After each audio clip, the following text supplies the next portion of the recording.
अस्सलाम वालेकुम नाजरीन, मैं हूं अब्दुल रहमान बुज़दार और आप देख रहे हैं मेरा यूट्यूब चैनल। उम्मीद करता हूं कि आप सब खैर आफियत से होंगे। हमारे पास कुछ अपडेट्स हैं, कुछ डेवलपमेंट्स हुई हैं जिनके ऊपर हम बात करेंगे। सबसे पहले हम बात करेंगे कि 25 अक्टूबर को जो है ना चीफ जस्टिस काजी फैज़ ईसा साहब जो है ना वो रिटायर होने वाले हैं। तो उसके लिए पाकिस्तान के नए चीफ जस्टिस के इंतखाब का जो अमल है वो शुरू हो चुका है और पाकिस्तान के नए चीफ जस्टिस के लिए 3 अहम शख्सियत के जो नाम है वो सामने आए हैं और वो जो तीनों अहम शख्सियत हैं वो तीनों ही अहम हैं। तो ये जो मुकाबला है मज़ेदार होने वाला है और ये मुकाबला सख्त है। मैं सबसे पहले आपको ये बता दूं कि वो 3 शख्सियत जो है ना कौन है।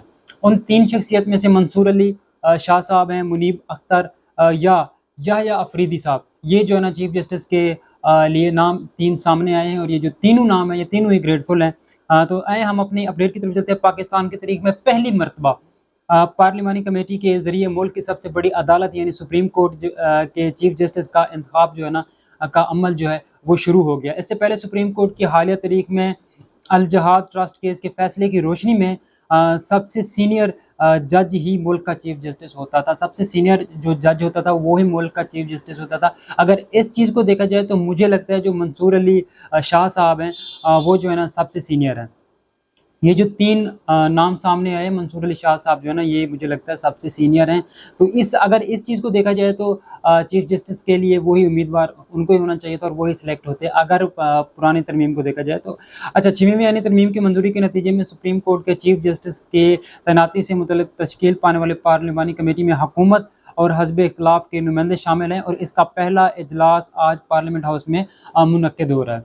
अच्छा, इस आईनी तरमीम के पास होने वाले सबसे पहले आइन के आर्टिकल 175 ए के तहत जजों की तैनाती से मुतल्लिक जो पार्लियामेंट्री कमेटी तश्कील दी गई थी उसकी सरबराही भी वज़ीर दिफा ख्वाजा आसिफ कर रहे थे। ताहम इस पार्लियामेंट्री कमेटी का किरदार रैबर स्टम्प से ज़्यादा नहीं था।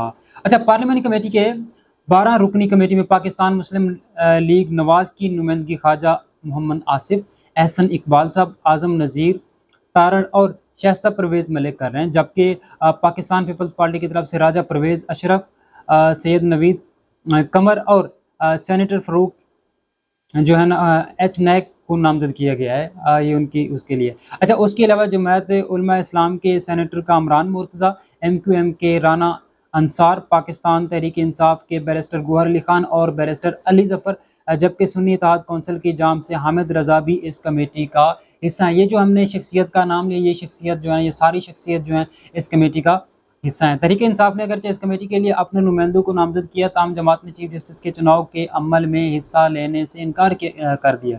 अच्छा, चीफ जस्टिस का इंतखाब जो है वो कैसे होगा। अब हम बात करते हैं कि चीफ जस्टिस का जो इंतखाब है वो कैसे होगा। ऐनी तरमीम के बाद अब वजारत कानून की तरफ से सुप्रीम कोर्ट के 3 सबसे सीनियर जजों के नाम इस पार्लिमानी कमेटी को भेज दिए गए हैं। 3 सबसे सीनियर ये 3 जजेस हैं, इनके नाम जो है ना कमेटी को भेज दिए गए हैं। रजिस्ट्रार ऑफिस के हुकाम ने BBC की तस्दीक की है कि ये अमल मंगल के दोपहर मुकम्मल हो गया है।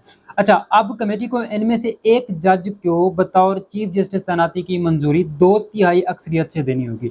यानी 12 में से 8 अरकान जिस जज की हिमायत करेंगे वो पाकिस्तान का अगला चीफ जस्टिस होगा।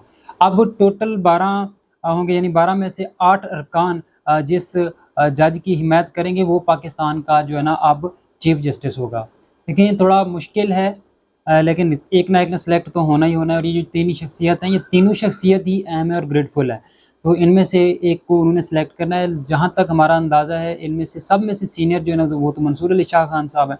अच्छा, वजारत कानून के एक एहलकार के मुताबिक उनकी वजारत को ये नाम मंगल को ही पार्लिमानी कमेटी को भेजने उसके लिए ज़रूरी थे, क्योंकि नई आईनी तरमीम के तहत मौजूदा चीफ जस्टिस की रिटायरमेंट से 3 दिन कबल पार्लिमानी कमेटी को किसी एक जज के नाम पर इत्फाक करके ज़ाब्ते की कार्रवाई को आगे बढ़ाना लाजिम है। अच्छा, याद रहे कि पाकिस्तान के मौजूदा चीफ जस्टिस काजी फैज़ ईसा साहब जो है ना वो 25 अक्टूबर को रिटायर हो रहे हैं। तो उस वक्त पाकिस्तान के सुप्रीम कोर्ट में सीनियरिटी के लिहाज से 3 सबसे सीनियर जज जस्टिस मंसूर अली शाह, जस्टिस मुनीब अख्तर और जस्टिस याया अफरीदी हैं।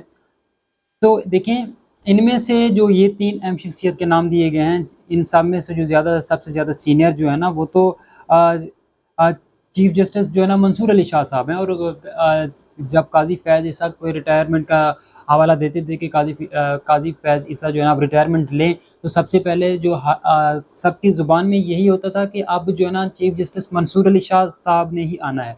क्योंकि अगर सीनियरिटी की बेस पे देखा जाए तो सबसे जो सीनियर हैं इन तीन जजेस में जो सबसे ज़्यादा सीनियर हैं वो तो चीफ जस्टिस मंसूर अली शाह साहब ही हैं।